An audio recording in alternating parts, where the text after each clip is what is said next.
Bueno, ya está todo listo, ¿cierto? Sí, señor. Bueno, muy bien. Entonces, de manera similar a algo que haremos en el Congreso Panamericano, he presentado presento a ustedes con este título, esta charla sobre Andrea Vesalio, una visión de su obra anatómica 400 años después de dicha obra. Me baso en un referente de literatura de su obra. Empiezo con esto porque a todos nos involucra por el hecho de ser de alguna manera educadores. No eduques a tus hijos como lo hicieron contigo, porque los prepararás para un mundo que ya no existe. Y de alguna manera esta charla persigue algo de ello, porque nosotros fuimos involucrados, infortunadamente también algunos de los nuevos estudiantes en muchas partes del mundo eh, siguen una educación muy dogmática y no es como tan abierta al análisis. Bueno, empiezo por estas imágenes. Ustedes observan en el centro la imagen de Andreas Vesalio. Esa imagen la dibujó Calcar, del que hablaremos un poco más adelante, y es, por decirlo así, la imagen oficial de él. Las otras imágenes que ustedes ven a los lados derecho e izquierdo de la central, obviamente, son ideaciones de diversas personas que nunca lo vieron. Algunos la aceptan como tal. El nombre de él era Andries van Wezel. Nació en lo que hoy es la actual Bélgica, en Bruselas, hace unos 510 años, por 1514. Cuando era un jovencito, empezó su afán por discar ratones, topos, ratas, perros, gatos, y en su obra refirió a uno de sus compañeros de estudios, a Gisbertus Carbo, a quien le había dado el primer esqueleto que había articulado a partir de huesos que obtuvo de la horca. O sea, él fue armando un esqueleto en su época de estudio como estudiante. El único retrato auténtico es este que yo les digo en el centro, y Jan Calcar, que le acompañó en su obra al pintar muchas de las imágenes que aparecen en la fábrica. eh, pues esta es la foto oficial, por decirlo así. Fue realizada por Calcar cuando Besalio tenía unos 28 años. Pero para hablar de él es menester hablar de las personas que lo antecedieron. Como él fue un gran anatomista, previo a él existieron otros anatomistas. Tengas en cuenta que en Italia, por el siglo XVI, eh, Italia fue la fuente incesante de descubrimientos anatómicos. Eh, las universidades principales de ese entonces, como las de Bolonia, Padua, Pisa y Roma, eclipsaron a muchas como las de París y Montpellier, las de Toulouse y Salamanca. O sea que Italia básicamente dominó los aspectos relacionados con la anatomía. Obviamente la anatomía era parte del intrincado estudio del médico, eh, pero la anatomía decayó después del año 200, cuando la Iglesia Católica prohibió las disecciones, argumentando la santidad del cuerpo humano. No fue sino hasta finales de la Edad Media, cuando la Iglesia Católica autorizó la disección humana de personas, entre ellas criminales ejecutados. Un señor por el siglo XI, perdón, por el siglo XII, Mondino de Lucy, eh, realizó básicamente las primeras disecciones humanas después de unos 1100 años, eh, entre 1000 y 1100 años después de Galeno. Aunque para ir adentrándome un poco, Galeno, que obviamente antecedió a estos individuos, nunca hizo disecciones en humanos. Los italianos entonces eran los progresistas en el desarrollo de la disección, del conocimiento anatómico, mientras que los alemanes todavía daban conferencias sobre Galeno y Avicena, y además, por ejemplo, los ingleses no habían hecho para ese tiempo básicamente casi nada. Eso en el contexto histórico correspondiente. Eh, en la imagen, este personaje que está aquí en el centro indican los libros de historia, que básicamente es Mondino, Mondino de Lucy. Pero él legalmente no realizó ninguna de sus disecciones.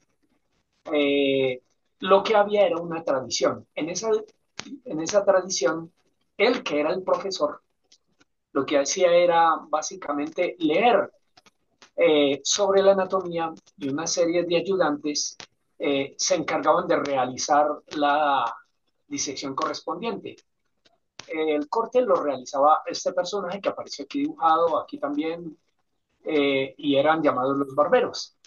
Ellos empuñaban un cuchillo, más adelante veremos el material que utilizaban, y ese cuchillo era básicamente del tamaño del que se utilizaba para disecar otros animales, los que utilizaban las cuchillas de los carniceros. Entonces, el honor principal era para el profesor que se sentaba en la cátedra y explicaba las partes, mientras un demostrador, aquí en esta otra imagen, al lado izquierdo se ve indicando con una varita, eh, que tampoco se ensuciaba las manos, señalaba las diferentes partes con dicha varita o bastón. Entonces, este es como una especie de previo conocimiento para comprender un poco lo que hizo André León, perdón.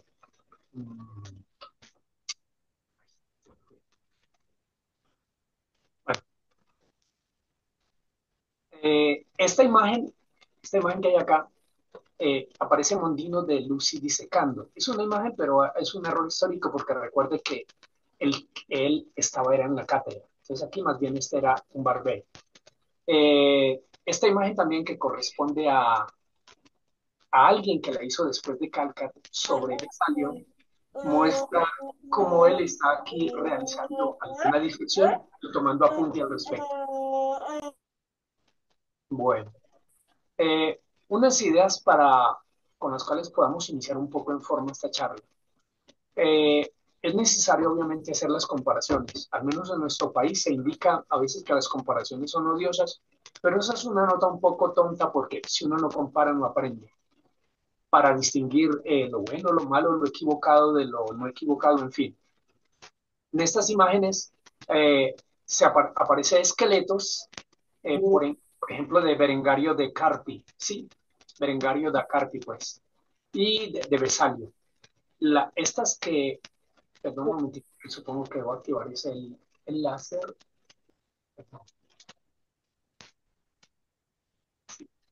Esta que vemos acá y esta otra que vemos acá son del aparato locomotor hechas por Vesalio y noten ustedes las otras por Berengario. Hay una diferencia enorme, lo que indica, y Berengario básicamente podemos decir que es algo contemporáneo, o sea, es un poco previo a Vesalio, pero miren que hay una mayor claridad en detalles anatómicos. Entonces, supera obviamente el conocimiento anatómico que desarrolló Vesalio con relación a sus ancestros y a sus anteriores ecopartidarios. En el sentido de lo muscular, igualmente notan ustedes que hay un mayor refinamiento de la musculatura. Hay detalles que si uno entra a comparar, por ejemplo acá en este barangario, notamos que simplemente por la parte anterior del antebrazo aparecen 4 músculos. Aquí si usted observa, en el dibujo de Vesalio aparecen ya una multitud de músculos, lo que le hace un honor a un conocimiento más detallado, por lo menos en lo que respecta a la musculatura del antebrazo. Igualmente hay unos detalles para comprar.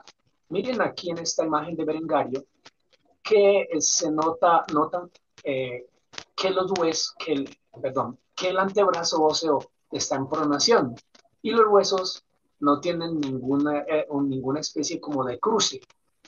Recordemos que cuando estamos con la mano en posición supina, los huesos se alinean paralelamente, mientras que cuando están en posición prona hay un cruce entre ellos, algo vinculado con la biomecánica, que se fortalece desde el conocimiento anatómico.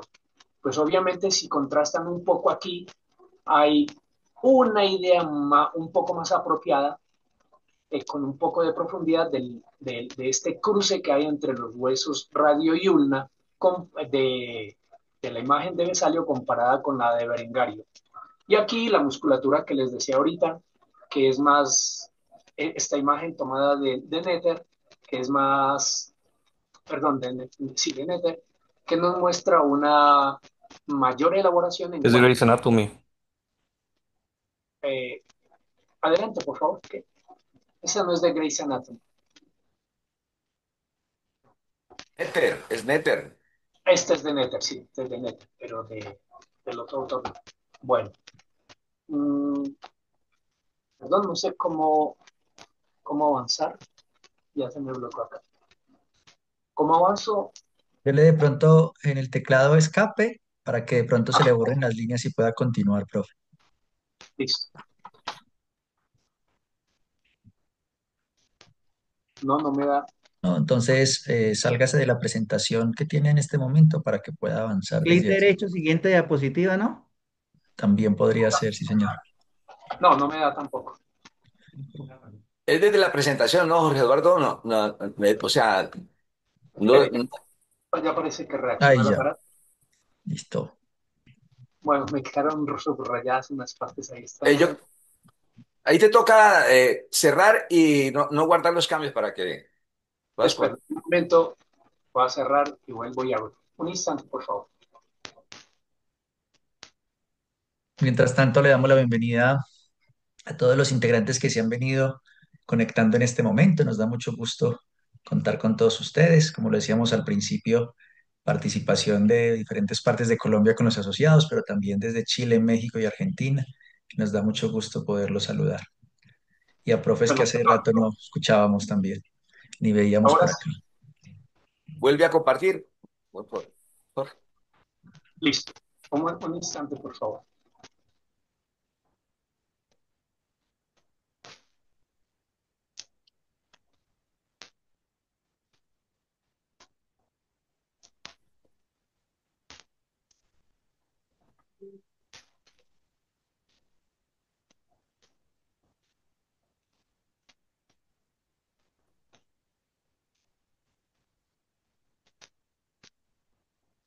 Sale compartir. Señor, está compartiendo su escritorio en este momento. Un instante debe ser. ¿Qué tal ya? Ahí está Ya está. bien, Jorge. Ahora Ajá. Muy bien, gracias. dale Bueno, modo presentación para que... En modo presentación, ampliar. ahí está ya. No, no, modo presentación, Jorge. Eso, muy bien. Ah, Sí. Bueno, eh, más datos en relación con este gran anatomista. A los 23 años de edad, él fue nombrado explicador quirúrgico. Es un equivalente actual, algo como una cátedra de cirugía y anatomía. Un detalle, primero referente a las imágenes, aquí tomado de Human Corpore Fábrica, y aquí alguien, no sé qué individuo lo hizo, coloreó, hizo unas modificaciones. Porque, por ejemplo, aquí ya aparece esta cabra, una cabra en el sector izquierdo, cosa que no está dibujado en el original. Alguien hizo esta modificación a esta presentación de donde la tomé, pero no hay explicación al respecto. Me parece un poco más vistosa por el hecho de tener los colores. El dato interesante vinculado con Salio es que él hacía sus propias disecciones. O sea, a diferencia de los anteriores, los que le precedieron, él no utilizaba barbero, el barbero que ni el otro personaje que indicaba. Él mismo hacía sus disecciones y de esa manera rompió esa tradición. Además que hacía también sus explicaciones. Muchas veces a este libro se le llama fábrica de forma abreviada. Fábrica, como asumido al español, significa estructura anatómica del cuerpo humano. Una serie de detalles interesantes podemos encontrar en este libro de Vesalio. Observen aquí las imágenes, varias imágenes relacionadas con las vías respiratorias. Hay unas fallas anatómicas o algo incontrastante, por lo menos para mí al momento, porque si ustedes cuentan el número de cartílagos traqueales, a propósito que por algún error escribí en un artículo recientemente con unos compañeros, anillos, no son anillos, porque no completan por detrás su forma circular, puesto que en la parte posterior de la tráquea quedará la pared membranácea que contiene musculatura lisa y tejido conectivo. Noten ustedes que son aproximadamente 14. Y aquí, pues por la parte posterior se ve apropiadamente una pared membranácea. Pero si observan con una imagen, este sí es tomado de Gray, notan ustedes que el número de cartílagos, perdón, sí, de cartílagos traqueales no es 14, es más, usualmente están descritos unos 20. Si hacen el conteo encontrarán que hay una diferencia notoria. ¿Eso qué nos indica? Que posiblemente Vesalio no se esforzó en estos detalles anatómicos. No quiere decir esto que su labor en torno a este conocimiento anatómico no haya sido muy bueno para su época. Hoy obviamente no aceptamos esto porque el número de cartílagos es mayor. En esta otra imagen que ven aquí al lado izquierdo, que está acompañado por vasos y nervios, notan ustedes que aparecen un montón de cartílagos. Ese es el aspecto contrastante entre la imagen de derecha e izquierda. Y el otro detalle aquí es que él no dibuja en este sector donde están los vasos, no aparecen los ligamentos anulares, ¿sí? Entonces, son dos aspectos contrastantes interesantes para tener en cuenta sobre Vesalio. Una cosa interesante de él, pensando en Galeno, es que Galeno había postulado como anatomista y como médico que los huesos, perdón, que los huesos acá de los dedos, de las falanges, no tenían médula roja. Las imágenes que ven aquí son médula roja, pues de animales, no humanos, sí. Eh, pero obviamente, superando a Galeno, eh, la visión de Vesalio demostró que estos huesos sí tenían médula roja. Y los huesos, para resaltar algo interesante de ellos con la modernidad, es que son bastante importantes, porque el hueso como tal, la parte ósea, ya no la médula roja, se caracteriza entre otros porque sintetiza osteocalcina, una sustancia muy interesante porque actúa sobre el páncreas, sobre el cerebro, sobre la musculatura esquelética, sobre los adipocitos y sobre los testículos, haciendo que estas estructuras aumenten su funcionalidad. Por ejemplo, el testículo incrementa los niveles de testosterona, o sea que una buena función ósea se relaciona hoy contemporáneamente con una mejor producción de testosterona y en consecuencia mayor desarrollo de gametos sanos.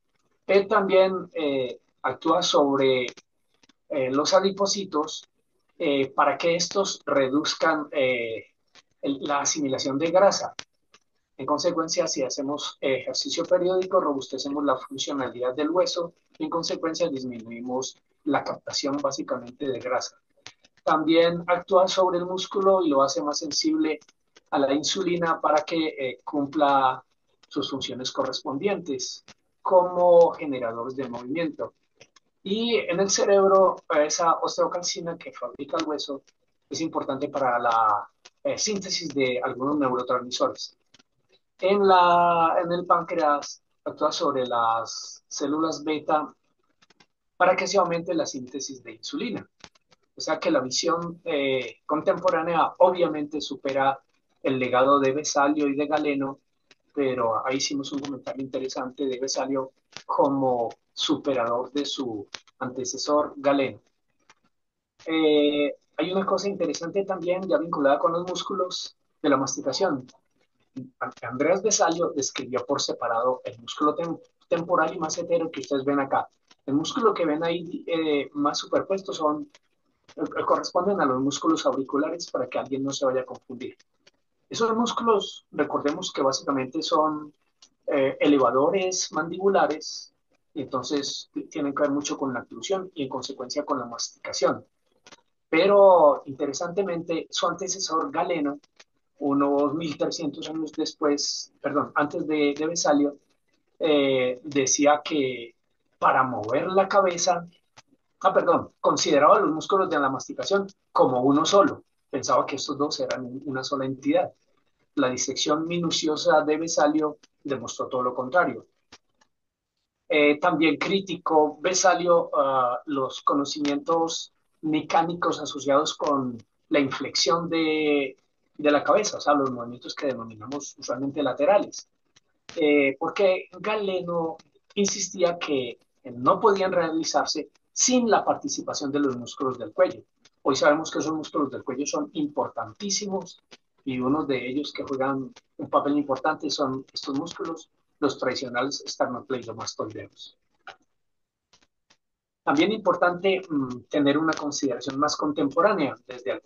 Hace algunos años se publicó y se han publicado en varias revistas la presencia de este músculo que puede considerarse una variante anatómica, que es el músculo esfenomandibular. Observenlo acá en la imagen didáctica, donde se ha resecado el arco cigomático y se ve en la fosa infratemporal un músculo que se proyecta hacia el cóndilo mandibular.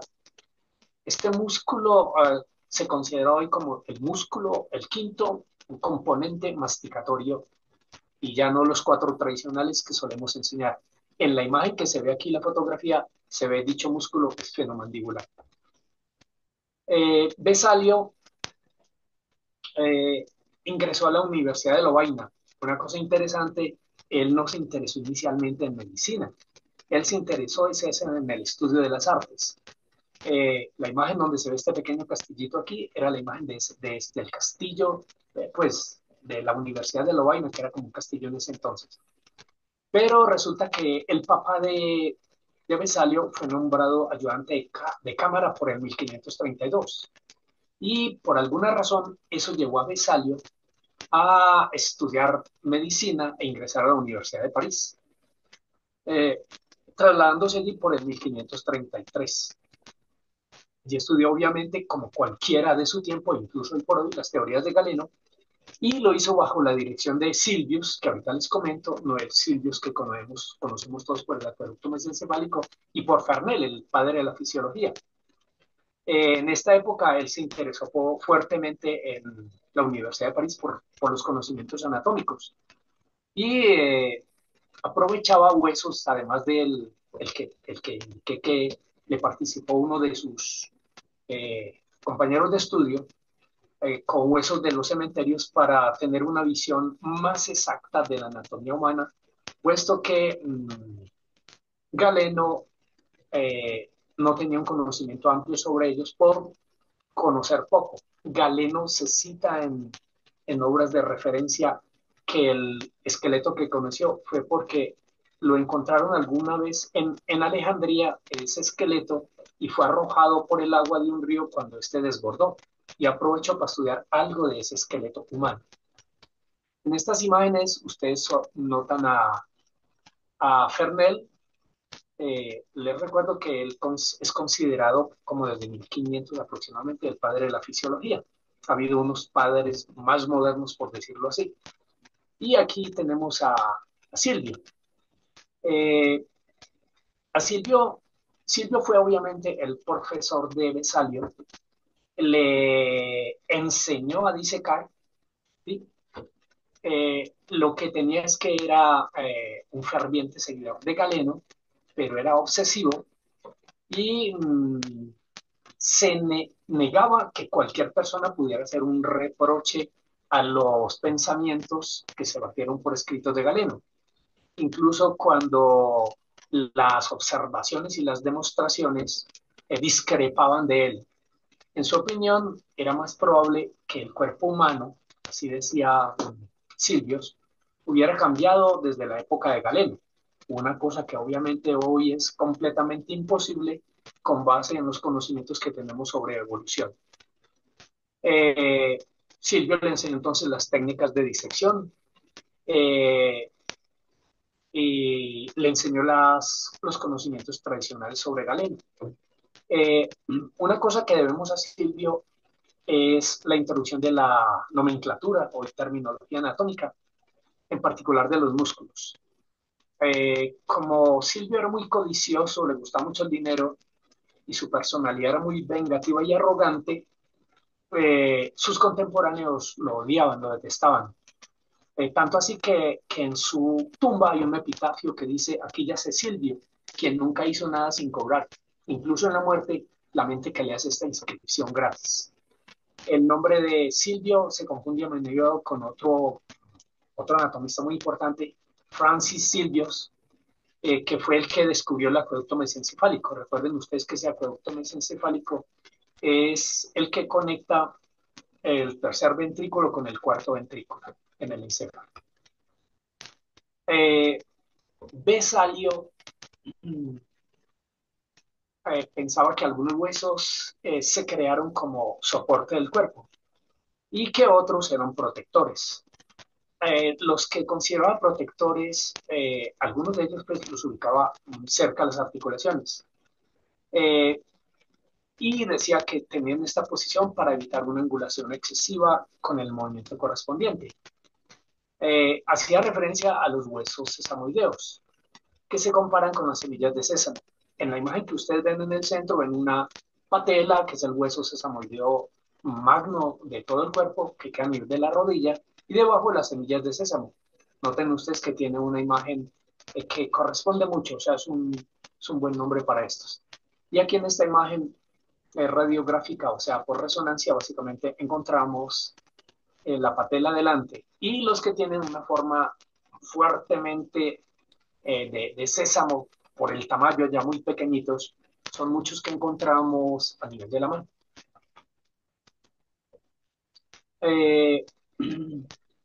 Hubo una cosa interesante también porque, como les decía, Vesalio hizo algunos de los dibujos de la fábrica y Calcar le ayudó. ¿Para qué hacía él esos dibujos? Para que los estudiantes se sirvieran de ellos, de estas ilustraciones, pero encontró que le estaban copiando y plagiando sus dibujos, que uno nota cuando compara por esa época y por el siglo XVI, por el siglo XVI y XVII, que muchos toman imágenes de Vesalio y se las apropian con unas ligeras modificaciones. Él lo que hizo fue entonces coger esas imágenes y publicó algo que llama Tabula Anatómica Sex en 1538. O sea que Vesalio, además de Humanis Corpori Fabrica, tiene también su tabula anatómica. Eh, Tres de las láminas osteológicas se sabe que fueron realizadas por Calcar, Jan Stefan van Calcar. Él era italiano, el nombre era Juan Stefano Calcarensis, y sobre Vesalio en 1573 terminó el epítome, una especie de fábrica compendiada para uso de estudiantes. ¿Por qué? Porque ya estaba un poco como molesto, puesto que le estaban plagiando demasiado su trabajo. A él se unieron luego con la fábrica unas 300 planchas grabadas en madera por Calcar, a quien se le atribuye la mayoría de los dibujos de Humani Corpori Fabrica. Uno de los detalles, esta es una imagen de la disección de un cerdo con el montón de elementos necesarios para inmovilizarlo. En esa época, una de las características de Vesalio es que, obviamente, al comparar los estudios con Galeno, encontró un poco más de 200 errores. Y estas las consigna en su libro de Humanis Corpori Fabrica. Descubrió que, básicamente, al hacer esta comparación, que lo que escribe Galeno de anatomía humana está basado ahora en la disección de animales. En esta imagen se representa la vivisección de un cerdo, cosa que ya hacía Galeno en su época y que es famoso por el descubrimiento funcional de los nervios laríngeos recurrentes, porque cuando comprimía los nervios del cerdo cesaba el chillido del animal. Entonces la crítica fuerte de Vesalio era que lo que enseñaba Galeno no era de humanos. Profe Jorge Eduardo, Adelante. como nos lo sugirió, le quedan 3 minuticos. Gracias. Entonces voy a avanzar algo simplemente y ya cuando termine me dice, fin.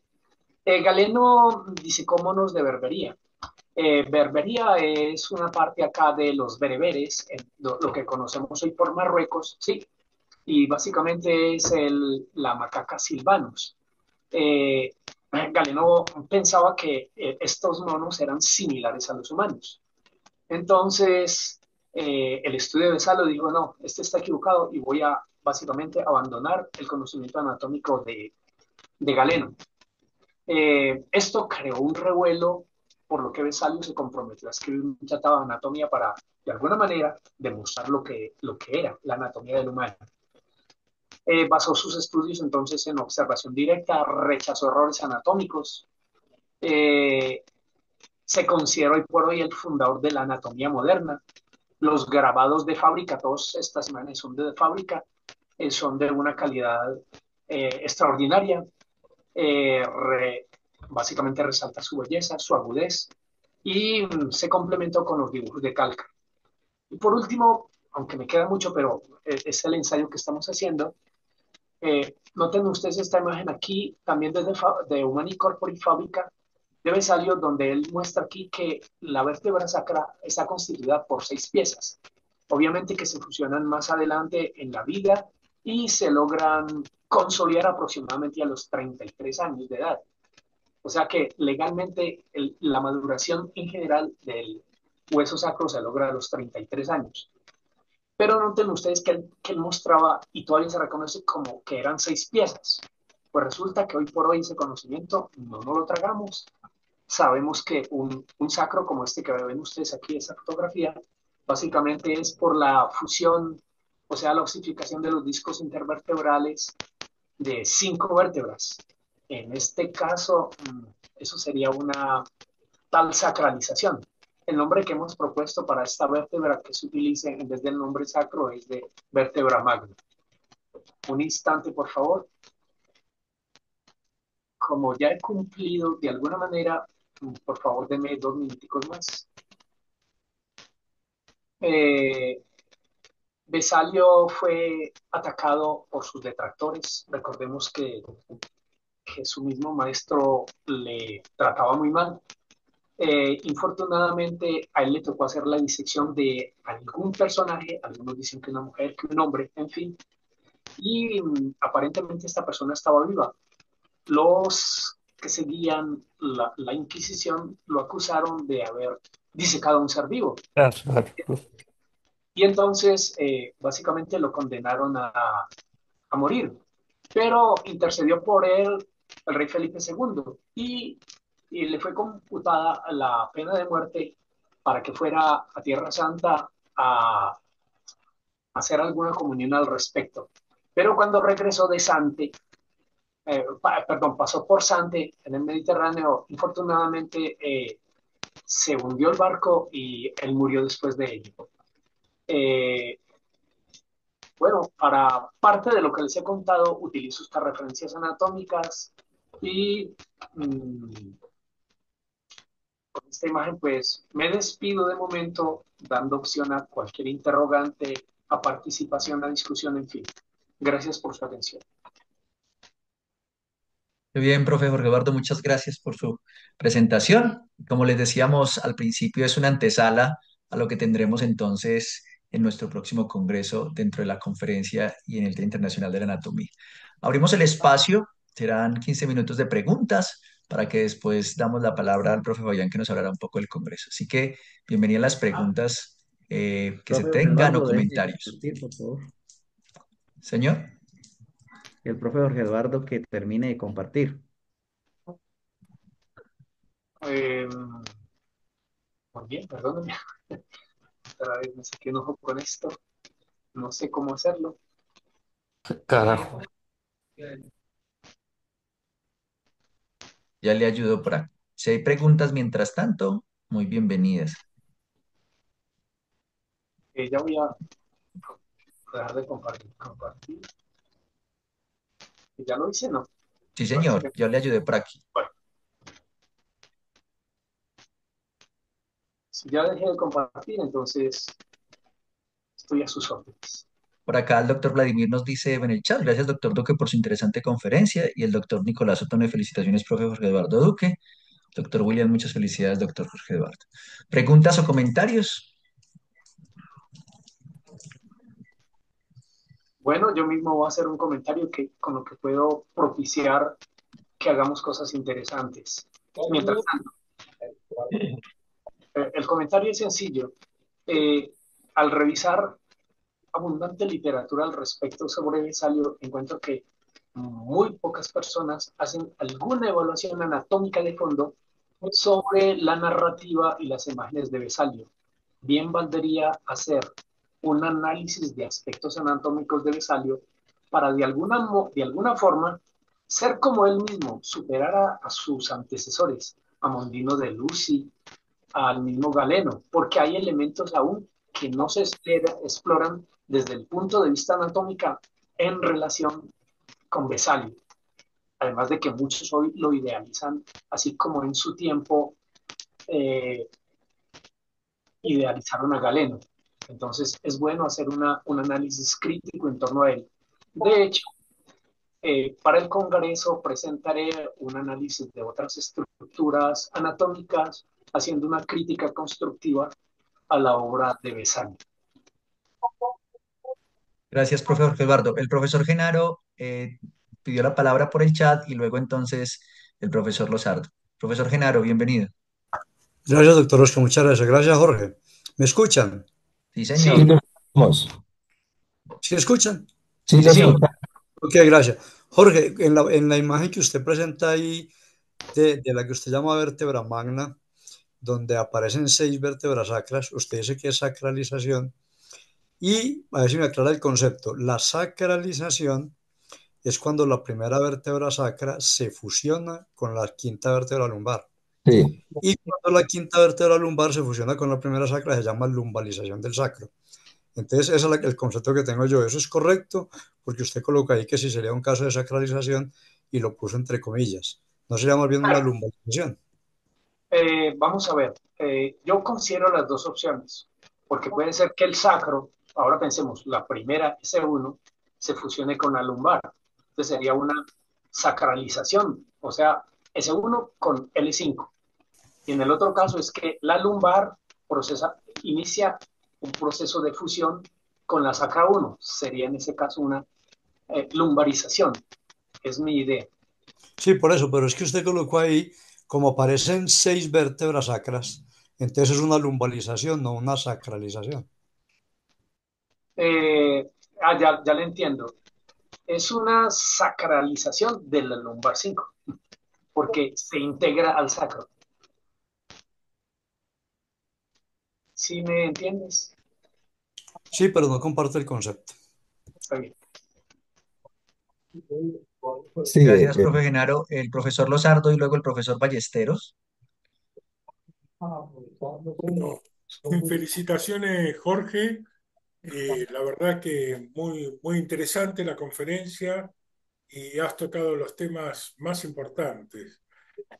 Con respecto a que a él se lo acusaba de haber hecho una vivisección, en la literatura hay gente estudiosos, que dicen que no fue cierto eso y que eso fue una mentira que hicieron algunos opositores de él para perjudicarlo y hacer ese destierro forzoso que tuvo que hacer. Así que yo te sugiero que investigues más ese tema, a ver si es cierto esto, confirmar esto que te estoy diciendo, que yo tuve una lectura superficial de este tema con estas dos cuestiones de la vivisección y observé eso. Así que eso es un tema. El segundo tema, cuando él pone los animales en la tapa del libro, es porque él está diciendo una burla a Galeno. O sea, el hecho de que ponga esos animales en los extremos se está burlando de Galeno. Pero acá hay algo raro que está en la psicología de él, y él le tiene en el fondo una gran admiración a Galeno, porque en los estudios que él hace lo menciona cada rato, pero sin embargo también lo ataca, lo ataca. Vos fíjate que en la fábrica que él hace conserva un poco la estructura galénica de la descripción de la anatomía. Eso es otro punto. También es cierto que en el contexto que vivió este hombre, Vesalio, ya había algunos anatomistas que no estaban tan de acuerdo con Galeno, y que hablaban que había que disecar humanos y hacer investigaciones anatómicas en humanos. Pero fue Vesalio el que en un momento justo de la historia llegó en tiempo y lugar oportuno para hacer el clic, el cambio. Y otra cosa importante es que él era muy joven, tenía 23, 30 años. Entonces con esa edad no te para nadie y a él no lo paró nadie. Y entonces él hizo el clic y nos quedó en todos nosotros lo de Vesalio. Pero hubo otros anatomistas que de manera más timorata, como decimos nosotros, con timidez, eh, mantuvieron y dijeron esto no puede seguir así. Para recordar fechas, recordemos que Galeno, estamos hablando siglo I, siglo II, y este hombre estamos hablando siglo XV. Entonces, durante 1200 años se estuvo estudiando la anatomía como la mantenía Galeno. Es una cosa de locos que no haya avanzado absolutamente nada. El otro punto es que Galeno era también fisiólogo, es decir, anatomista y fisiólogo, mientras que Vesalio de fisiología no se metía. Él hacía solo las descripciones anatómicas y en eso se quedaba.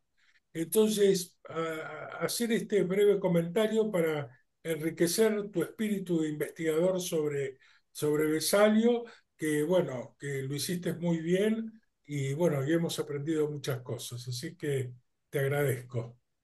Muchas gracias. Un dato sobre el primer comentario.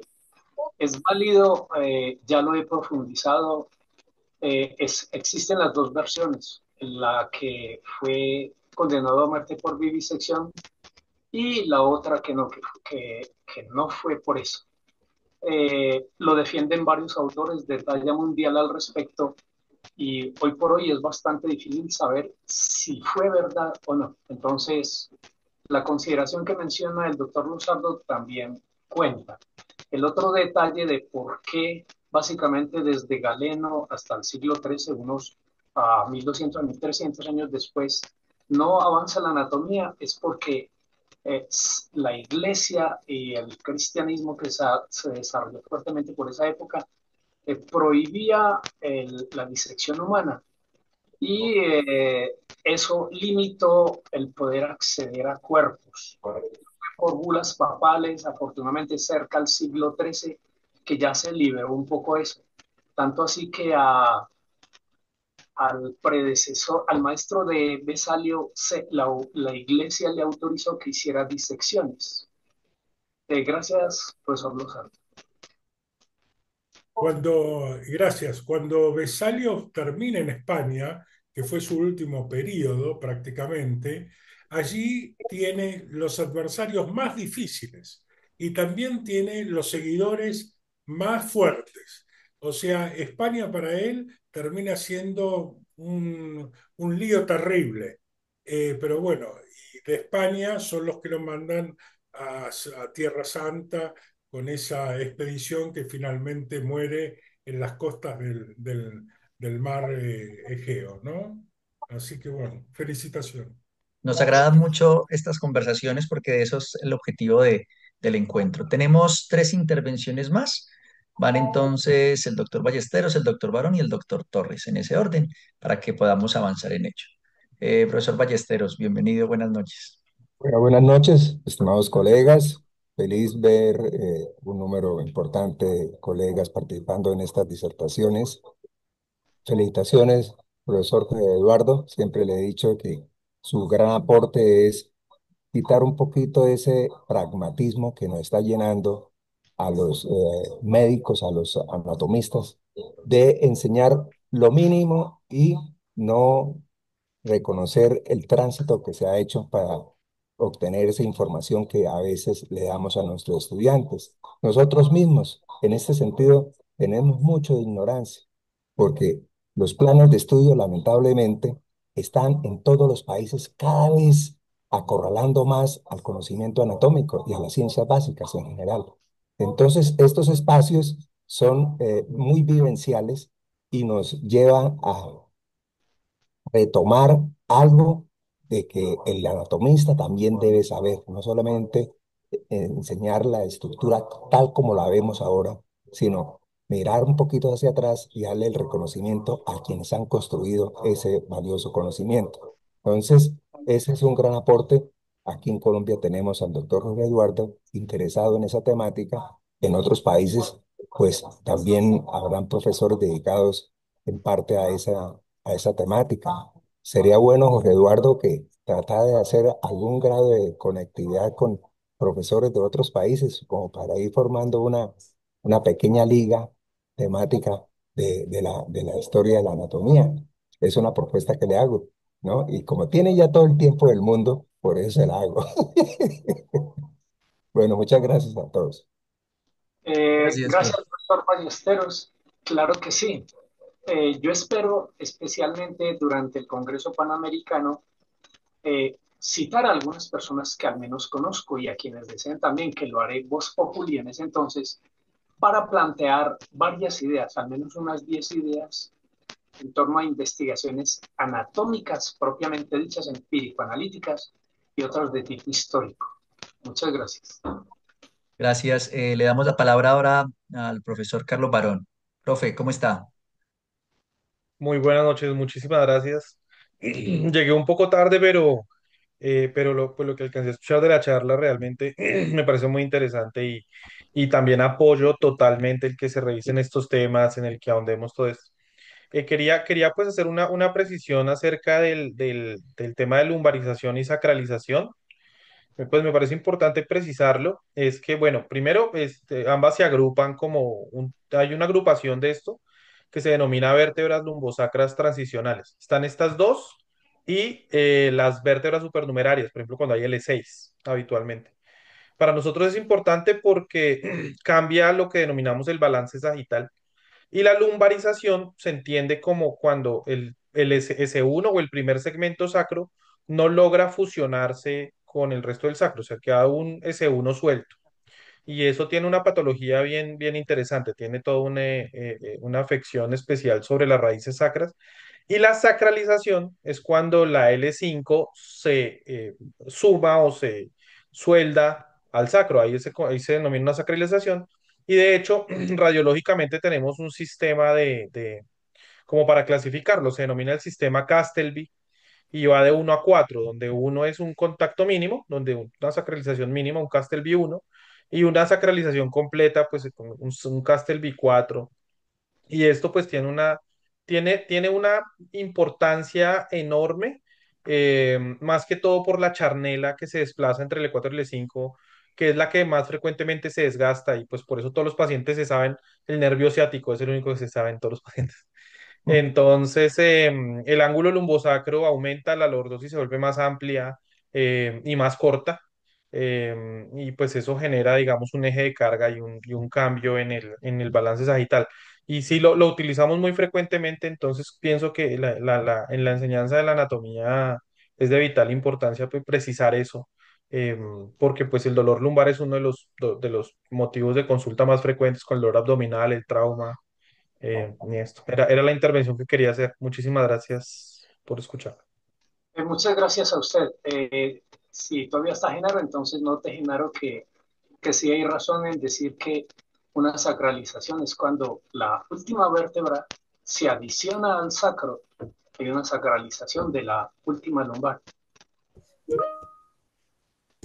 No, no fue lo que yo le entendí al doctor. Eso lo digo bien claro. Bueno, Bien, vamos a darle la palabra ahora al profesor Torres. Gracias, profesor Barón, por su aclaración. Muchas gracias, doctor Barón. Muy buenas noches a todos. Muchas felicidades, doctor Duque, por su presentación. Eh, Soy estudiante del doctorado en Ciencias Morfológicas, soy en la Universidad de la Frontera, aquí en Temuco, en Chile. Veo también muchos colegas y amigos chilenos, así que aprovecho de saludarlos también. Me llamó la atención cuando nombró al músculo esfenomandibular y lo nombró como quinto masticador. Eh, Mi proyecto de tesis doctoral versa sobre la región temporal, entonces es un área de gran interés para mí. Y mi primera consulta es sobre de dónde sacó la imagen que presentó en su conferencia. Eh, sí gusta, esa la saqué de alguna revista, no sé específicamente de tanta información que uno lee, pero quedo a su disposición para que me solicite el artículo. La tomé de un artículo de anatomía, de algún journal de anatomía. Con mucho gusto yo le envío el artículo de donde tomé la Súper. fotografía y el dibujo. Ya. Y en base a eso quería saber su opinión porque en la imagen que mostró, sé que usted tiene muchos trabajos sobre terminología anatómica y muchos mencionan que el músculo esfenomandibular es simplemente la porción profunda del músculo temporal, según lo que menciona Testilla-Cobb desde hace muchos años. Entonces hay como una controversia y quiero llevar la discusión ya fuera de la sacralización y llevarlo a ese quinto músculo masticador. ¿Qué opina?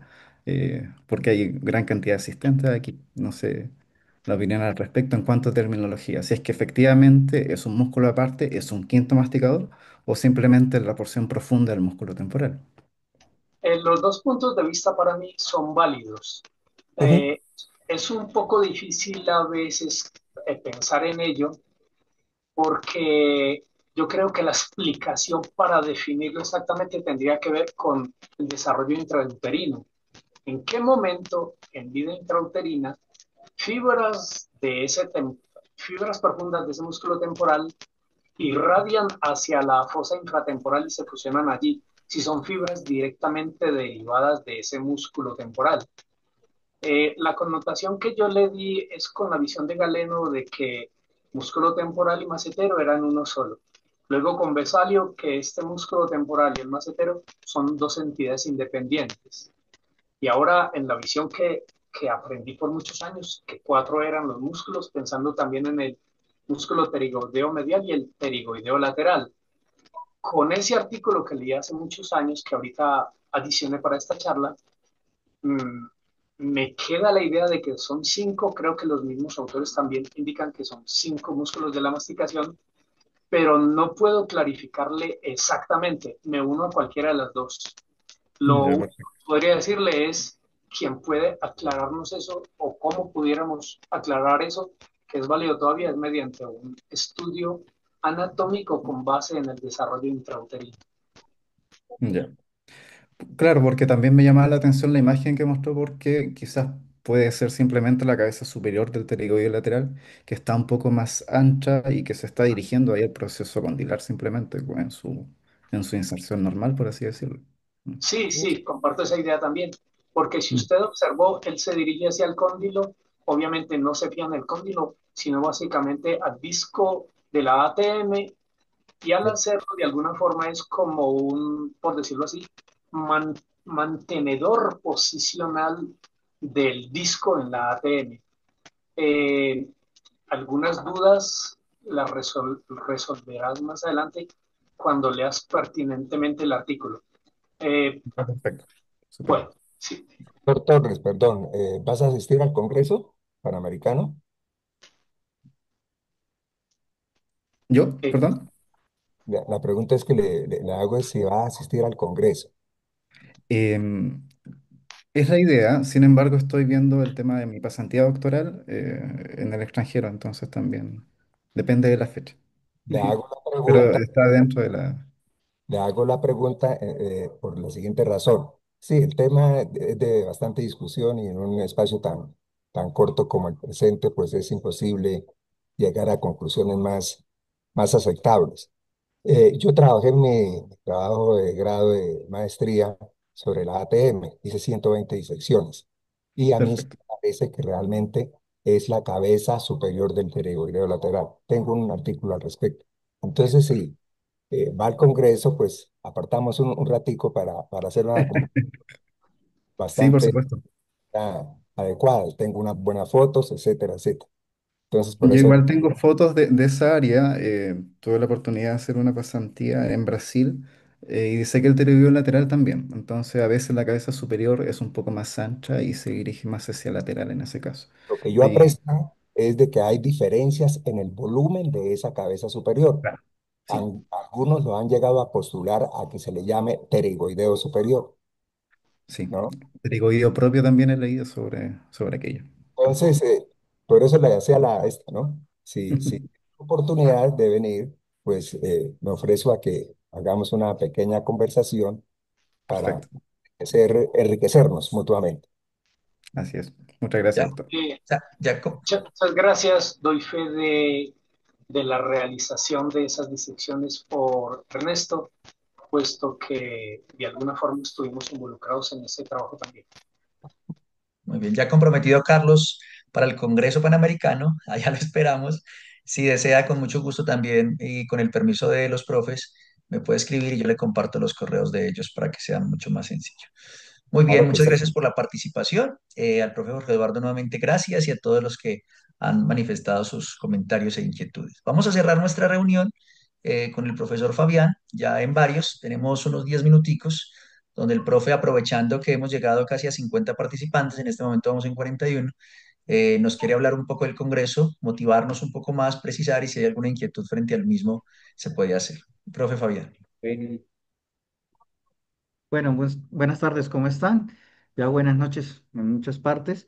Voy a compartir un momento pantalla para mostrar profe Oscar, para mostrar la página del Congreso.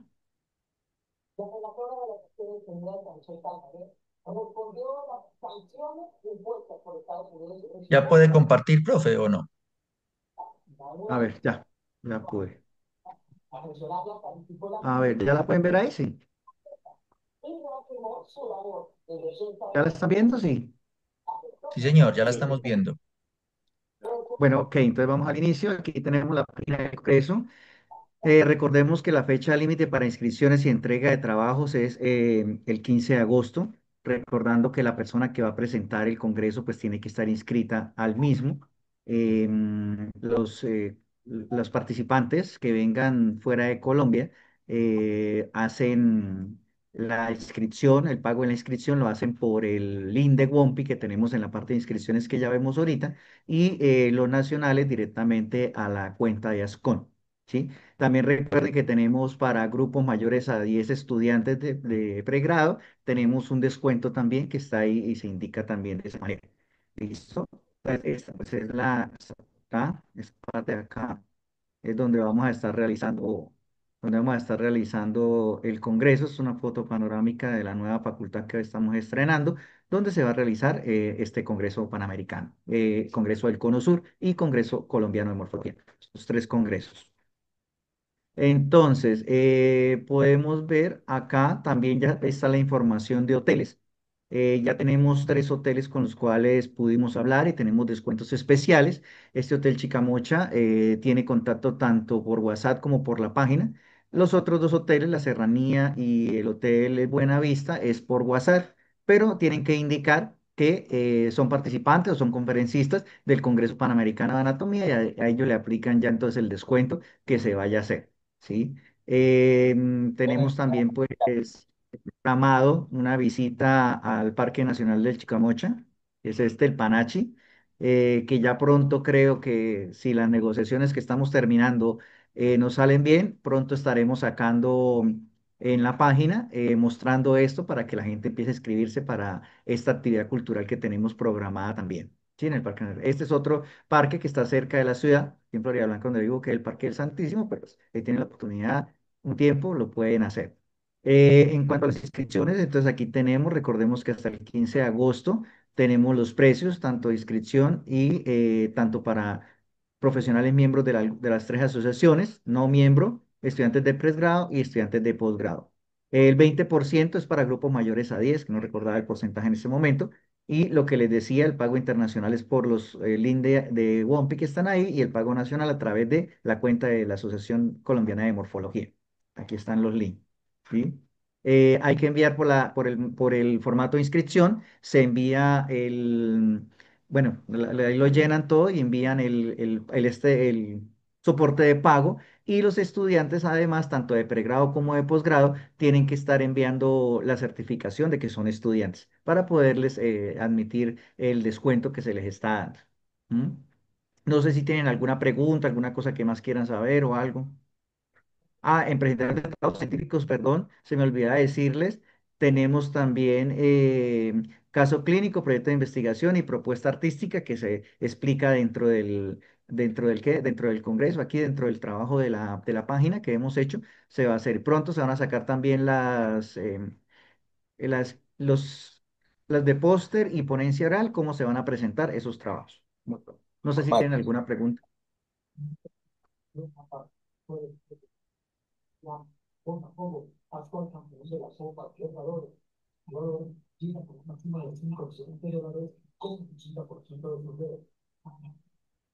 Eh, Creo que todo está claro, pues cualquier cosa. También aquí está el correo del Congreso, que también nos pueden escribir en cualquier momento a ese correo. Bueno, ¿dónde es que tenemos el correo? Aquí no es que está. Consulta, También, ¿ah? eh, una consulta, ¿se puede pagar directamente en Colombia para no tener ese efecto de transferencia con descuento por el banco y con el cambio de moneda, etcétera? Respetando el precio de ahí hasta el 31 de agosto. El 15 de agosto. Doctor Ballesteros, presidente de la APAN, Doctor Ballester, le doy la palabra. Doctor Omar Espinosa, muy buenas noches allá. no, ese doctor. Eh, Referente a su pregunta, hemos querido hacer que el pago se haga internacional por plataforma para evitarnos problemas el día del evento, los antecedentes nos lo han mostrado, una hilera de profesores o de participantes manejando dinero, algunos no han logrado que el cambio, entonces es ponerle casi como un pereque, aquí llamamos problema, pereque, a esas personas que están recibiendo las inscripciones con dinero. Vea que es sencillo, porque ustedes a nivel internacional, los países que quieran participar, está la inscripción en dólares. Eso es lo que ustedes tienen que pagar. La plataforma WOMPI hace el cambio y nos entrega a nosotros el equivalente en pesos colombianos en el momento en que esté la tasa de cambio. O sea, para el profesor o para el participante del exterior no tienen ningún problema porque la tarifa está consignada en dólares. Y no tienen que estar pendiente de llegar a la ciudad, mirar si hay casas de cambio, etcétera, etcétera. Entonces, por un lado hay doble beneficio, que el participante haga la inscripción en la tarifa en dólares, no tiene ninguna obligación de pagar la transferencia, eso lo hace la plataforma directamente y nos la carga a nosotros, a los cuentavientes, ¿no? Entonces, esa era la claridad, profesor Román. Y Gracias. El doctor Otoni ha enviado varios correos, eh, ha enviado varios correos mostrando cómo es el proceso para hacer el pago en la plataforma. Entonces, de pronto revisar eso para que también se puedan guiar si tienen, pero cualquier cosa, si tienen alguna duda, no duden en comunicarse con nosotros. Por acá había dado una pregunta al profesor Humberto, pero creo que el profesor Yesid se la respondió, donde dice que si es posible que el carnet de estudiantil como soporte sirva para los certificados y demás. Pero creo que ya el doctor Yesid, muchas gracias por responderle por allí por el chat. Sí, señor. Mucho gusto, sí, señor. Bueno, estimados profes, compañeros, nos da mucho gusto. Creo que hemos cumplido el objetivo de este encuentro ASCOM. De eso se trata. La propuesta es que volvamos a hacer uno el próximo mes, enfocándonos esta vez pues de lo anatómico. La idea es que vayamos a lo embriológico y a lo histológico y nos sigamos Claro. encontrando no necesariamente en el Congreso y asimismo con todos nuestros colegas de Latinoamérica y ojalá mucho más. A todos muchas gracias. Un abrazo bien grande desde Colombia, en este caso desde Manizales y nos volveremos a ver, esperemos que el otro mes. Así que hasta pronto. Jorge Buenas. Eduardo, muchas gracias. Muchas gracias por la charla, Muchas muy buena. gracias. Muy Por favor, buena Bueno, noche. que estén Hasta luego, bien. chao.